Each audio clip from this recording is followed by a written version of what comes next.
When you are facing a huge obstacle, a crisis, when you are facing a Goliath.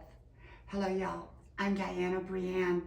So I was talking to a dear friend recently, and she was going through a very challenging and difficult and very overwhelming situation.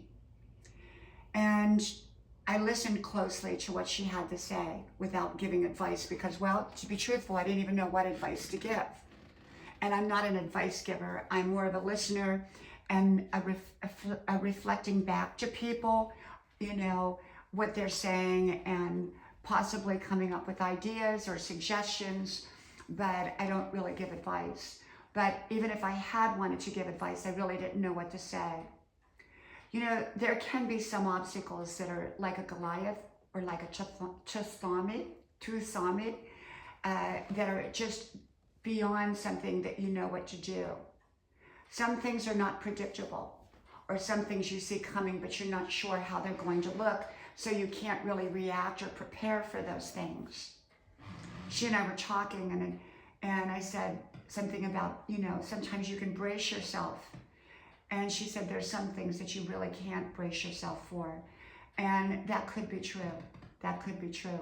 So what do you do when you're facing an enormous obstacle, enormous challenging, something that you don't want to see happen, or something that's happening, or something that has already happened? Well, there are no easy answers. Some people panic. Some people panic inwardly. Some people panic outwardly. Some people don't panic at all. Some people just do their best at ignoring it until it happens and hope that they get through it. Some people pray their way through it. Some people hope their way through it. I believe in hoping and praying and keeping a positive attitude the best I can when going through a difficult time. I believe that it's important to know what you want to achieve, your ultimate goal in this. And for some, it might just be to survive the situation, survive the tsunami. Well, first of all, if you see one coming, you try to get out of its way. You don't stand there and watch it. And yet some people get very little or no notice when things happen. So you just try to get through something. Some things you know are going to happen, but you don't know what it's going to look like. And you don't even know where to go. If you're out in the middle of the ocean and your ship has sunk and there's two islands and you have to make a decision which one to go to, and you're probably going to go to the closest one.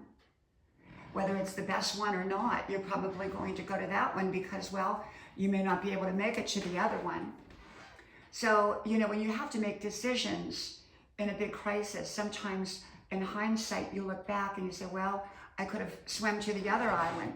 But really, would you have made it to the other island? You might not have. So you had to do the best you could at the time with the information and with what you had available. Sometimes all you can do is the best you can do at the time. Life can throw things at people that they either expected or didn't expect.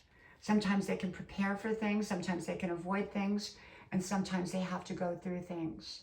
Some things people can't avoid. Some things are out of people's control. And things like that, I believe that we have to do the very best that we can. That's all we can really do, is the very best that we can.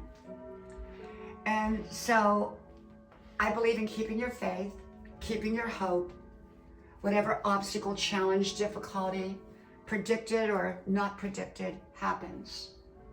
Like I said, sometimes we can avoid things and sometimes we can't. But either way, I believe that it's very, very important to keep hope alive and to keep your focus on where you need to go and what you need to achieve and what you need to do to get through it. And that you're giving your very best to get through it. When my husband got cancer, it was a very, very scary thing.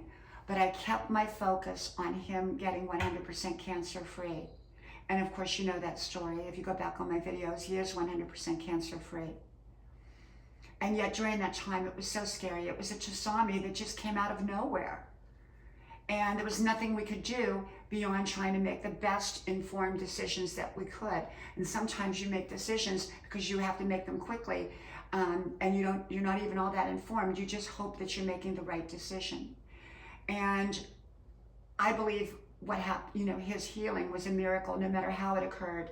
And we're not really even sure exactly what created it, because we did so many different things in addition to conventional medicine that, and he is now 100% cancer free. But it felt like a tsunami. It felt like a Goliath, like Davy and Goliath, or, you know, it was so huge. It was so big. But I kept my faith. Yes, I was scared, but I kept my faith. I knew where I needed to go.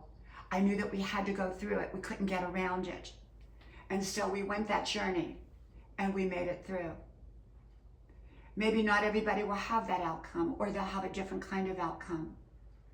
And yet you've got to keep your faith, because your faith will hold you up. Your hope will hold you up through challenging and difficult times, and knowing where you want to go and making right decisions to the best of your ability, whether they're informed decisions or not informed decisions. The best decisions are informed decisions, but sometimes we don't have a lot of information, and sometimes we have to make a decision. Often we don't have to make a decision right away. We can take our time, but sometimes you have to just wing it and make the best decisions you can. But always remember what my daddy used to say: it's all going to work out. It's all going to be okay. And my mama used to say, what did she used to say? I always say this. She said, we're going to get through this together. We'll work through this together. Okay? Well, from my house to yours, may God bless you. I hope you like, share, subscribe, and I hope to talk to you soon again. Bye-bye.